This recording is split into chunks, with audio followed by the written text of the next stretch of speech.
ಜನಾರ್ದನ್ ರೆಡ್ಡಿ ಶ್ರೀರಾಮುಲು ಅಷ್ಟೇ ಅಲ್ಲ, ರಾಜ್ಯದ ಪ್ರಮುಖರು ಕೂಡ ಚರ್ಚೆ ಮಾಡಿದಂಥ ಸಂದರ್ಭದಲ್ಲಿ ನಾವೆಲ್ಲರೂ ಕೂಡ ಪಾದಯಾತ್ರೆ ಮಾಡೋದು ಒಳ್ಳೆಯದು ಅನ್ನೋದು ಎಲ್ಲರದ್ದು ಬಹುತೇಕ ಎಲ್ಲರದ್ದು ಅದೇ ಅಭಿಪ್ರಾಯ ಇದೆ. ಆದರೂ ಕೂಡ ವರಿಷ್ಠರ ಜೊತೆ ಚರ್ಚೆ ಮಾಡಿ ತೀರ್ಮಾನವನ್ನು ತೆಗೆದುಕೊಳ್ಬೇಕು. ನಾನು ಈಗಾಗಲೇ ನಮ್ಮ ಪಕ್ಷದ ಹಿರಿಯರಿಗೆ ವರಿಷ್ಠರಿಗೆ ದೆಹಲಿನ ಮಾತನಾಡಿದ್ದೇನೆ. ಇವತ್ತು ನಾಳೆ ಒಳಗೆ ಅದ್ರ ಬಗ್ಗೆ ಸಂದೇಶ ಮಾಹಿತಿ ಬರ್ತದೆ. ಆದರೆ 17ನೇ ತಾರೀಕು ಜನಾರ್ದನ್ ರೆಡ್ಡಿ ಅವರಾಗಲಿ, ಶ್ರೀರಾಮುಲು ಆಗಲಿ, ನಮ್ಮ ಪಕ್ಷದೆಲ್ಲ ಹಿರಿಯ ನಾಯಕರುಗಳು ಕೂಡ ಬರ್ತಾ ಇದ್ದಾರೆ. ರಾಜ್ಯ ಮಟ್ಟದ ಒಂದು ಹೋರಾಟ,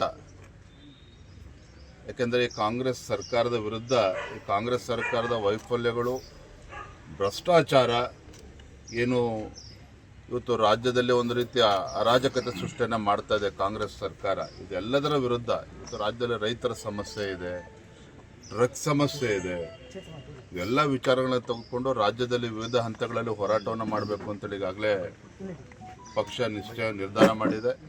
ಹಾಗಾಗಿ ಮೊದಲ ಹಂತದಲ್ಲಿ ಈ ರಾಜ್ಯದಲ್ಲಿ ಕಾನೂನು ಸುವ್ಯವಸ್ಥೆ ಹದಗೆಟ್ಟಿರುವಂಥ ಸಂದರ್ಭದಲ್ಲಿ ಬಳ್ಳಾರಿನಲ್ಲಿ ಬೃಹತ್ ಮಟ್ಟದ ಒಂದು ಹೋರಾಟವನ್ನು 17ನೇ ತಾರೀಕು ನಾವು ಹಮ್ಮಿಕೊಂಡಿದ್ದೇವೆ. ಗ್ರಾಮೀಣ ಭಾಗದಲ್ಲಿ ಇವತ್ತು ಒಂದು ಅಸೆಟ್ ಕ್ರಿಯೇಷನ್ ಆಗಬೇಕು, ಗ್ರಾಮೀಣ ಭಾಗದಲ್ಲಿ ಅಭಿವೃದ್ಧಿ ಆಗಬೇಕು. ಕೃಷಿ ಚಟುವಟಿಕೆ ನಡೆಯುವಂಥ ಸಂದರ್ಭದಲ್ಲಿ 60 ದಿನಗಳ ಕಾಲ ಇದಕ್ಕೆ ಅವಕಾಶವನ್ನು ನೀಡಿದ್ದಾನೆ. ಯಾಕೆಂದರೆ ರೈತರಿಗೆ ಅನಾನುಕೂಲ ಆಗ್ತದೆ. ಆ ಸಂದರ್ಭದಲ್ಲಿ ರೈತಾಪಿ ವರ್ಗಕ್ಕೆ ಅನುಕೂಲ ಆಗಬೇಕು ಅಂತೇಳಿ ಆ ಸಂದರ್ಭದಲ್ಲಿ ರಜೆಯನ್ನು ಕೊಟ್ಟಿದ್ದಾರೆ ವಿನಃ ಹಿಂದೆ ಯಾವ ಪದ್ಧತಿ ಇತ್ತು, ಗ್ರಾಮ ಪಂಚಾಯಿತಿ ಮಟ್ಟದಲ್ಲೇ ತೀರ್ಮಾನಗಳು ಆಗ್ತಾ ಇತ್ತು. ಈಗಲೂ ಕೂಡ ಮುಂದಿನ ದಿನಗಳಲ್ಲೂ ಕೂಡ ಅದೇ ಆಗುವಂಥದ್ದು. ಆದರೆ ಕಾಂಗ್ರೆಸ್ ಪಕ್ಷ ಇವತ್ತು ಸಿದ್ದರಾಮಯ್ಯನವರು, ರಾಹುಲ್ ಗಾಂಧಿಯವರು ಇದನ್ನೇ ಅಪಪ್ರಚಾರ ಮಾಡಿಕೊಂಡು, ಯಾಕೆ ಅಂತ ಹೇಳಿದ್ರೆ ಇವತ್ತು ರಾಜ್ಯದಲ್ಲಿ ಕಾಂಗ್ರೆಸ್ ಬಗ್ಗೆ ಜನರ ವಿಶ್ವಾಸ ಹೊರಟೋಗಿದೆ.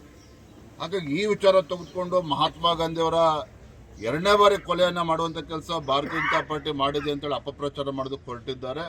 ಇದಕ್ಕೆ ಭಾರತೀಯ ಜನತಾ ಪಾರ್ಟಿ ರಾಜ್ಯದ ಎಲ್ಲ ತಾಲೂಕು ಕೇಂದ್ರಗಳಲ್ಲಿ ಮತ್ತು ಗ್ರಾಮೀಣ ಭಾಗದಲ್ಲೂ ಕೂಡ ಇದನ್ನ ಜಾಗೃತಿ ಮೂಡಿಸುವಂತ ಕೆಲಸ ನಾವು ಮಾಡ್ತೇವೆ. ಬರುವಂತ ದಿನಗಳಲ್ಲಿ ಕಾಂಗ್ರೆಸ್ ಗೊಂದಲದ ಕೂಡ ಇದನ್ನೇ ರಾಹುಲ್ ಗಾಂಧಿ ಅವರು ಸಿಎಂ ಮತ್ತು ಡಿಸಿಎಂ ಪ್ರತ್ಯೇಕ ಹೆಲಿಪ್ಯಾಡ್ ನಲ್ಲಿ ಮಾತಾಡ್ತಿದ್ದಾರೆ.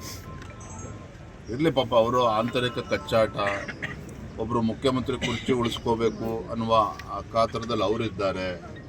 ನನ್ನ ತಾಳ್ಮೆನ ಕೆಣಕಬೇಡಿ, ನಾನು ಮುಖ್ಯಮಂತ್ರಿ ಆಗಬೇಕು ಅಂತ ಉಳಿದವರು ರೆಡಿ ಆಗಿದ್ದಾರೆ. ಇದರ ನಡುವೆ ರಾಜ್ಯದ ಜನ ಇವತ್ತು ಅನುಭವಿಸ್ತಾ ಇದ್ದಾರೆ. ನಿಜವಾಗ್ಲೂ ಕೂಡ ರಾಜ್ಯದಲ್ಲಿ ಏನೂ ಅಭಿವೃದ್ಧಿ ಆಗದೇನೆ ಭ್ರಷ್ಟಾಚಾರದಲ್ಲಿ ಮುಳುಗೋರು ಇರ್ತಕ್ಕಂಥ ಕಾಂಗ್ರೆಸ್ ಬಗ್ಗೆ ಜನ ಇವತ್ತು ಇಡೀ ಶಾಪವನ್ನು ಹಾಕ್ತಿದೆ. ನೋಡಿ, ನಿನ್ನೆ ದಿನ ಜರ್ಮನಿಯ ಚಾನ್ಸಲರ್ ಬಂದಿದ್ದಾರೆ ಕರ್ನಾಟಕ. ಜರ್ಮನಿ ಅಂತ ಹೇಳಿದ್ರೆ ಅದು ಕೂಡ ಒಂದು ಆರ್ಥಿಕ ಶಕ್ತಿ, ತಂತ್ರಜ್ಞಾನಕ್ಕೆ ಇವತ್ತು